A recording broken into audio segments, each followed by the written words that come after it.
আজকের দিনটা হচ্ছে অষ্টমীর দিন। অষ্টমীর দিন দেখো আমি সকাল সকাল চান করে এদিকে রান্নাঘরে চলে এসেছি। আমার না লুচিও হয়ে গেছে, আর মেয়ে বললো আলুর তরকারি খাবো মা, অন্য কিছু খাবো না, তাই একটু করছি আলুর তরকারি আর বোঁদে করব গরম গরম। আর বাজারে ব্যাগগুলো রাখার জন্য আমি কেমন বুদ্ধি করে এই কৌটোটা কেটেছি দেখো। এই কৌটোটা বাজার থেকে সেদিনে নিয়ে এলাম, ওই তেলের কৌটো বলে না, 25 টাকা দিয়ে নিয়ে এসে আমি কেটে দেখো সমস্ত বাজারে ব্যাগগুলো ওর মধ্যে রেখে দিয়েছি। সেই জন্য না আমাকে না কোনো জিনিস খোঁজাখুঁজি করতে লাগে না। দেখবে যে কোনো তোমরা একটা কাজকে যদি গুছিয়ে করো না, সেই মানে 2 ঘন্টা কাজটা দেখবে 1 ঘন্টার মধ্যে হয়ে যাবে। আর একটা জিনিস খোঁজাখুঁজি করতে গেলে দেখবে 3-4 ঘন্টা সেখানেই সময়টা চলে যায়। আমার এই ফালতু সময়টা একদমই লাগে না, কারণ আমি যে কোনো জিনিস পরিপাটি করে গুছিয়ে রাখি। সেই কারণে হারিয়ে গেলে একটা জিনিস কি অবস্থা হয় দেখবে তোমরা একবার এই জিনিসটা লক্ষ্য করে।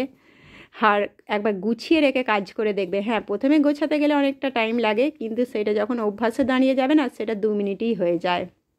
এগুলো একটা অভ্যাসের ব্যাপার। আর নোংরা কাজের দেখবে কখনো সেটার আর কোনো শেষ হয় না, সেটা নিয়ে প্রচণ্ড সমস্যা হয়।